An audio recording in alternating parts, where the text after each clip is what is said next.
All right, let's get right into this explainer. Today, we're going to figure out how to tell if an investment firm's advertised returns are the real deal or, well, just some clever marketing magic. We literally see these numbers everywhere, right?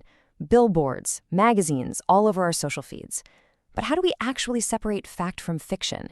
Well, that's exactly what we're going to break down today. So picture this for a second. You're about to hand over your entire life savings to a financial firm, and it's entirely based on this flashy billboard you saw on your morning commute, boasting these massive returns. I mean, the stakes couldn't possibly be higher. It's your future, your retirement. But ask yourself, how do you really know those numbers reflect reality? What if there's a huge catch hiding in the fine print?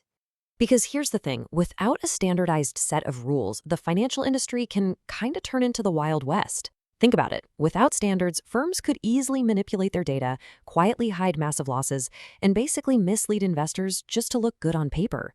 And that exact nightmare scenario is why the CFA Institute stepped in and created the Global Investment Performance Standards, or GIPS. GIPS basically acts as the sheriff in town. It lays down these internationally recognized rules to make absolutely sure there's fairness, transparency, and comparability in how firms report their performance.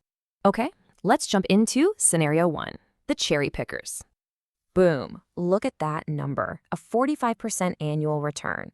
Now, if you saw a mutual fund advertising a 45% return on an equity portfolio, you'd probably be throwing your wallet at them, right? It looks incredible, but knowing what we know about the need for standards, what's the catch here? Well, here's the reality behind that massive number.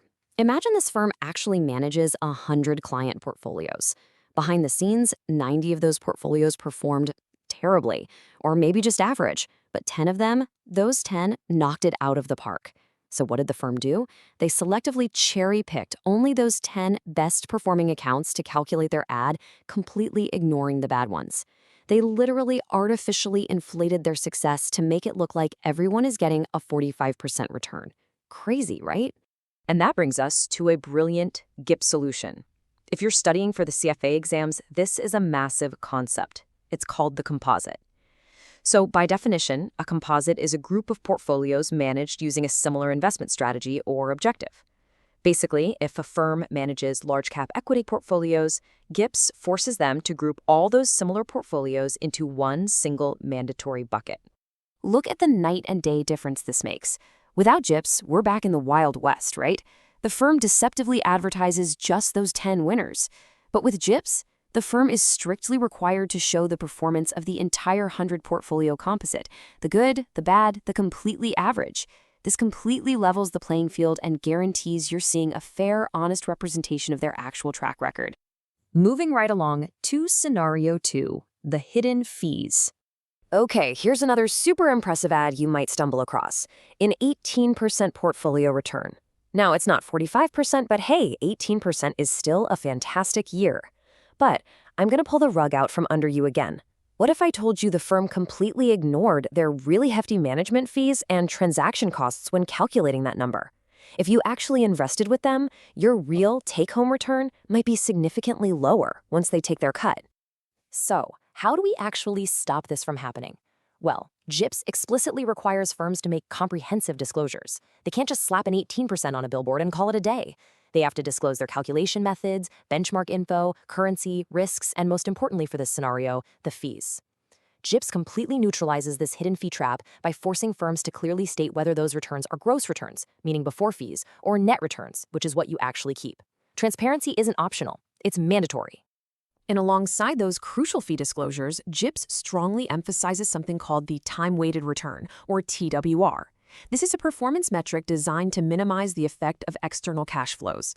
Now, why does this matter to us? Well, think about it. If a client randomly deposits $1 million right before the market surges, the portfolio's overall value jumps, right? But that wasn't the manager's skill. That was just incredibly lucky timing from the client. TWR strips out the impact of those random deposits and withdrawals. It ensures that portfolio managers are evaluated purely on their actual investment skill, not just on luck. All right, on to Scenario 3, the survivor bias, or as I like to call it, the mysterious case of the disappearing portfolios. Here's exactly how a firm can kind of rewrite its own history in just 3 steps. Step 1, the firm opens a whole bunch of mutual funds. Step 2, when some of those funds inevitably tank, the firm just quietly closes them down and sweeps them under the rug. And step 3, they loudly advertise the returns of only the funds that survived. This creates a massive illusion known as survivor bias. The failed portfolios just magically vanish from their track record, completely misleading anyone looking at their history. It's sneaky. So, how do we stop history from just being erased? GIPS solves this ethical nightmare with a very strict rule. It demands proper inclusion rules and a complete composite performance history. What does that mean? It means even if a firm closes a failed portfolio, that portfolio's historical performance absolutely must remain part of the composite. No deleting your failures just to look like an investing genius. Let's zoom out a bit for the bigger picture: ethics, verification, and trust. Now, if you happen to be a CFA aspirant, listen up, because this is absolute gold. It highlights a super common exam trap. People constantly confuse the broad CFA ethics standards with GIPS, but the key distinction is right here. The CFA ethics standards are broad rules about ethical conduct that apply to individuals, like the actual financial professionals themselves. GIPS, on the other hand, is specifically about standardized investment performance reporting, and it primarily applies to the firms as a whole. Keep that distinction crystal clear in your mind. Another really fascinating thing about GIPS is verification. Now, adopting GIPS is completely voluntary for a firm. It's not legally mandated everywhere, and setting up the complex systems to comply is honestly a huge cost.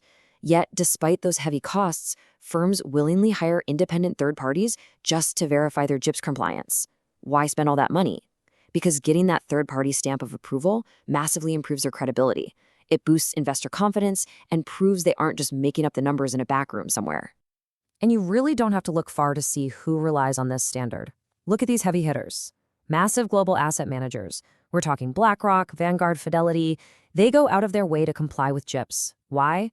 Because the biggest players in the world, like pension funds and sovereign wealth funds, literally demand it. These massive institutional investors will often only trust firms that use GIPS because they need data that is genuinely trustworthy and easily comparable across different firms all over the globe. So let's pull all this together and summarize the core benefits of GIPS. First up, transparency. This ensures honest reporting, so no more hidden fees. Next, comparability.